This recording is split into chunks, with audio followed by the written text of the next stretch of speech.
Olá a todos. Eu estou aqui para falar com os senhores sobre mais um módulo de atualização em ressonância magnética e tomografia cardiovascular para o clínico.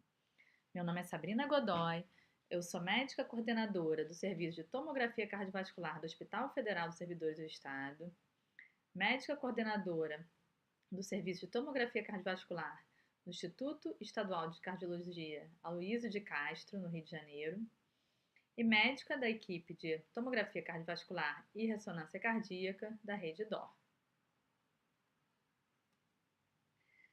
O nosso assunto de hoje será diagnóstico e estratificação de risco no miocárdio não compactado. Qual a definição de miocárdio não compactado? Ele ocorre devido à ausência de compactação adequada das fibras miocárdicas durante a embriogênese. O ápice do ventrículo esquerdo ele está sempre acometido, pois é a última região a sofrer compactação. Ou seja, a compactação do ventrículo esquerdo ocorre do epicárdio para o endocárdio, da porção basal para a porção apical e do septo para a parede lateral. Então, as regiões mais acometidas do VE serão a porção média apical e a parede lateral.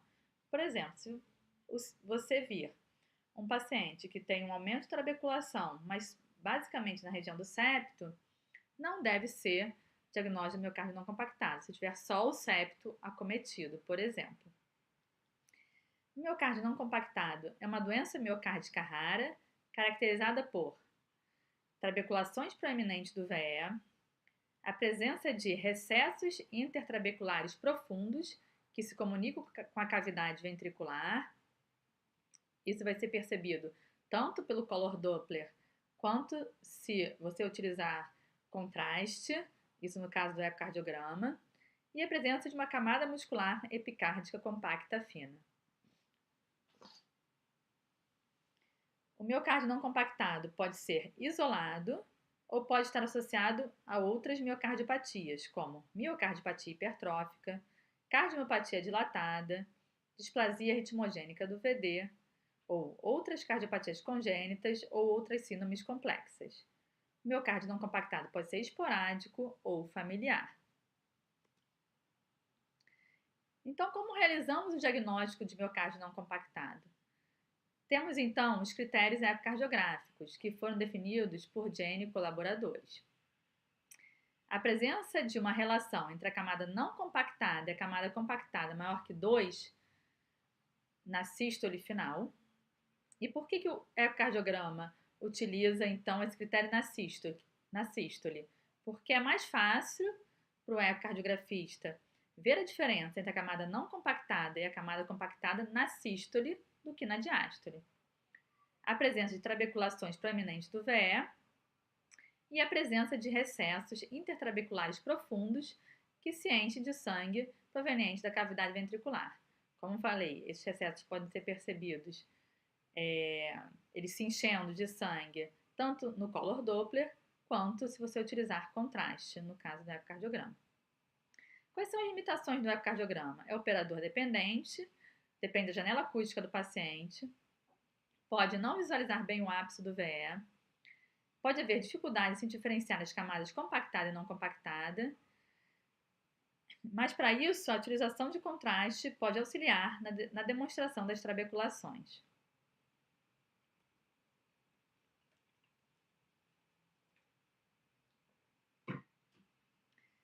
Aqui, então, temos um caso clássico de miocárdio não compactado. Esse caso foi uma cortesia do Dr. Arnaldo Rabchowski e da doutora Daniela Bastos. Agradeço muito a ajuda. Então, aqui, pelo ecocardiograma, a gente pode perceber, então, que esse paciente tinha uma camada não compactada, bem espessa, como podemos observar aqui, e uma camada compactada epicárdica fina. Na imagem abaixo, então, utilizamos contraste e podemos observar, então, como o contraste ajuda na observação das trabéculas e dos recessos intertrabeculares. Nossa, ajuda muito, né?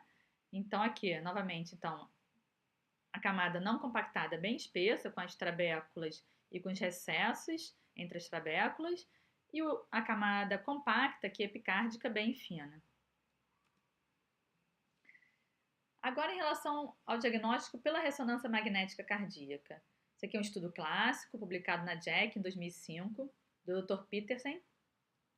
Foram 25 atletas competitivos, 14 pacientes com cardiopatia dilatada, 39 com miocardiopatia hipertrófica, 17 hipertensos, 30 com estenose aórtica e 7 pacientes com diagnóstico de miocárdio não compactado.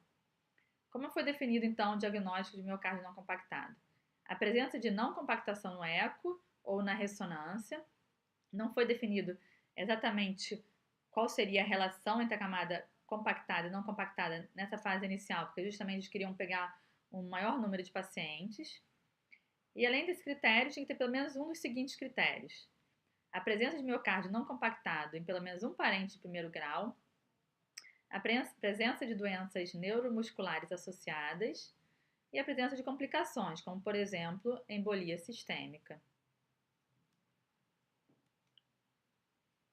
E quando foi realizada a análise da curva ROC, o que foi visto?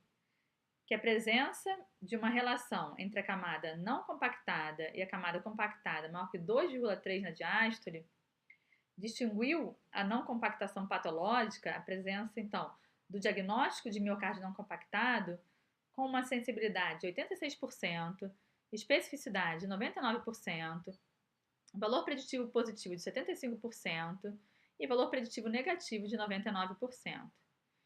E por que, então, na ressonância, utilizamos esse critério na diástole e não na sístole? Porque na ressonância cardíaca é mais fácil separar a camada não compactada da camada compactada na diástole, tá bom?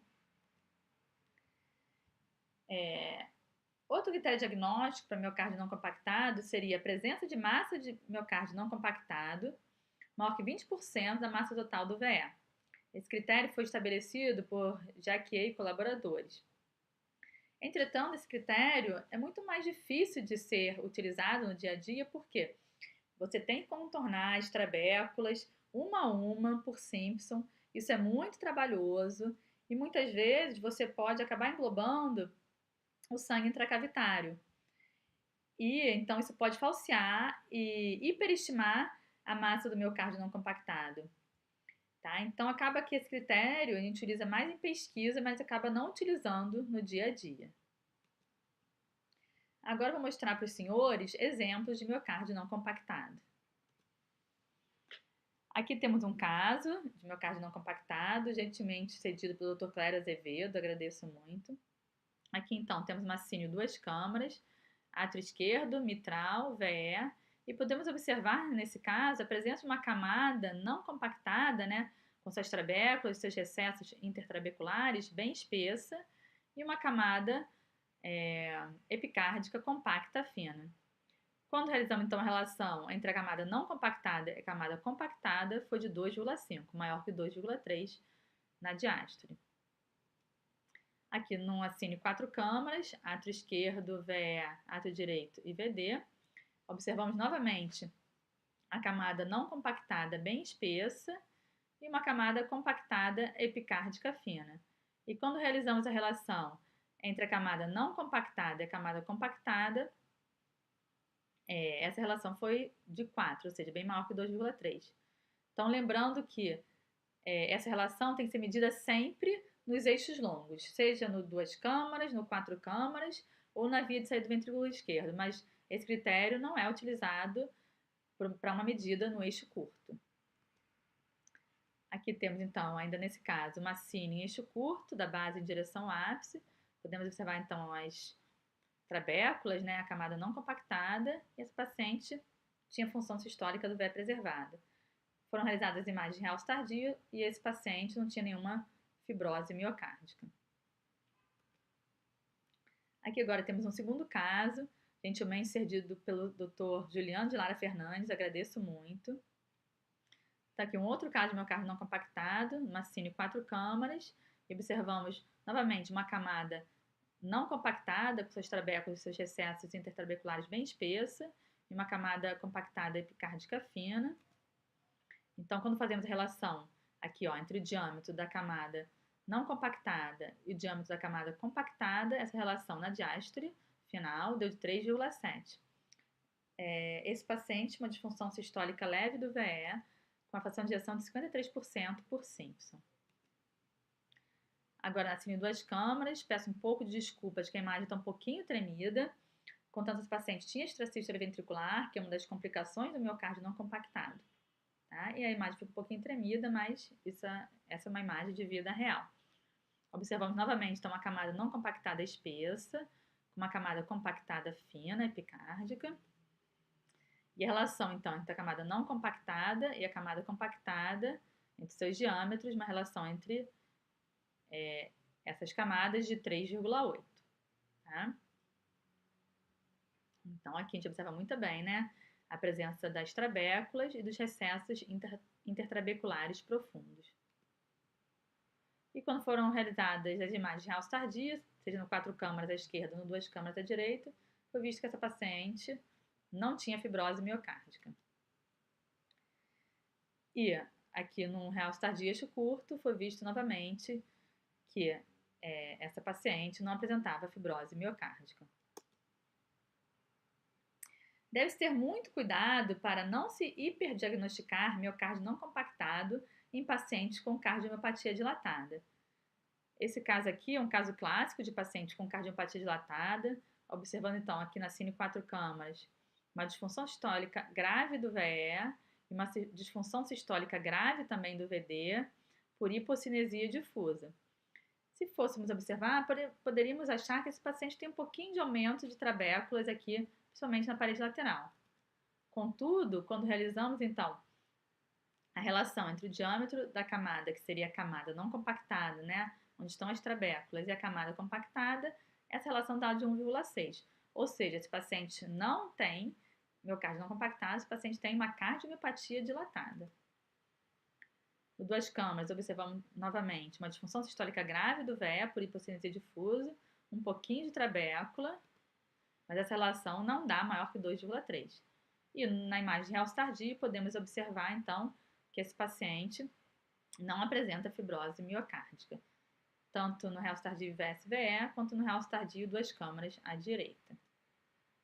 Aqui no realce tardio eixo curto, esse paciente, então, novamente mostrando que não apresentava fibrose miocárdica. Agora, em relação ao prognóstico. Isso aqui é um estudo bem clássico, publicado na JACC em 2016, pela doutora Daniele Andreini, que estudou, então, o prognóstico a longo prazo, em 4 anos, pela ressonância magnética cardíaca em pacientes com miocárdio não compactado. Então, foi feita a avaliação prognóstica dos seguintes parâmetros por ressonância. A presença da relação entre a camada não compactada e compactada maior que 2,3 na diástole final, lembrando que sempre no eixo longo. A presença de uma massa de miocárdio não compactado maior que 20% da massa total do ventrículo esquerdo. A presença de miocárdio não compactado, né, da massa de miocárdio não compactado, maior que 25% da massa total do ventrículo esquerdo. A presença de massa de miocárdio não compactado, indexado pela superfície corporal, maior que 15 gramas por metro quadrado. E a presença de realce tardio.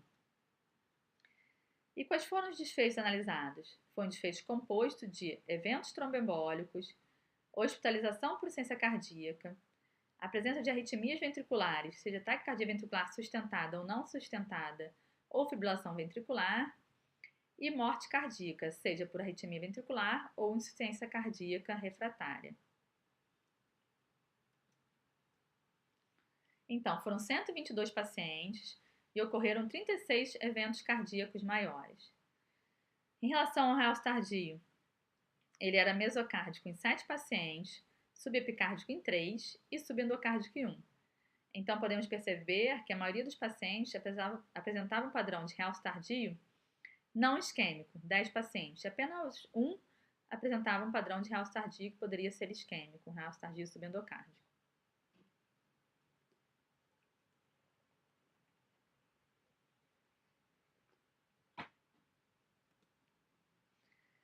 Agora, então, temos a análise univariada em relação ao desfecho composto e observamos que os pacientes que apresentavam um volume diastólico final do VE, sempre indexado pela superfície corporal, mas esse volume diastólico final do VE aumentado, ele estava associado a um pior prognóstico, a maior número de eventos cardiovasculares, com P bastante significativo.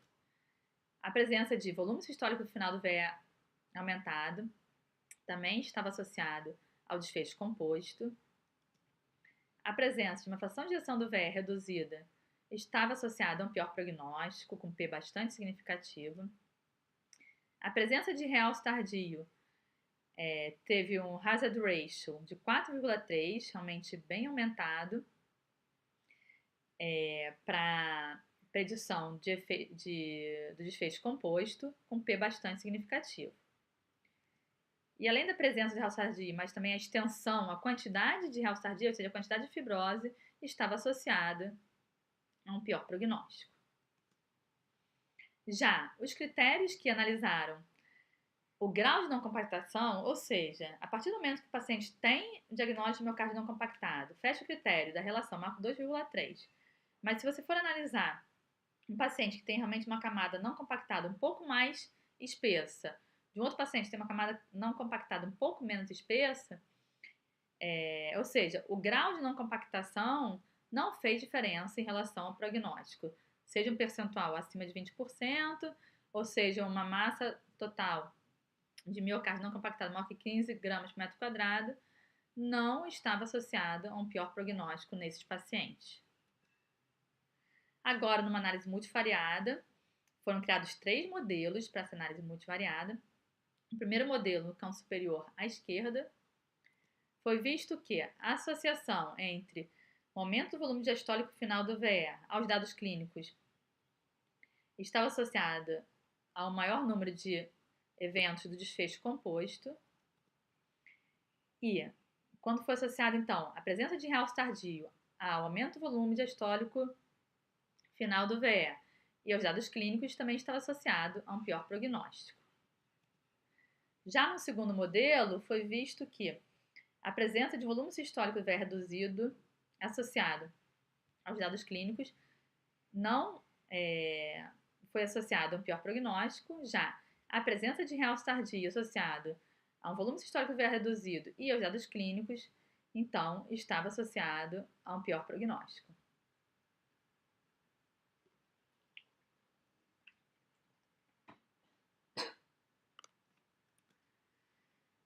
Já no terceiro modelo, foi visto que a fração de ejeção do VE reduzida, associada aos dados clínicos, estava associada a um pior prognóstico.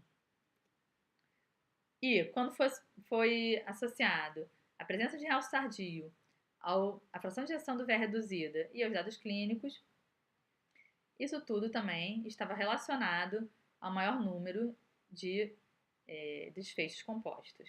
Tá?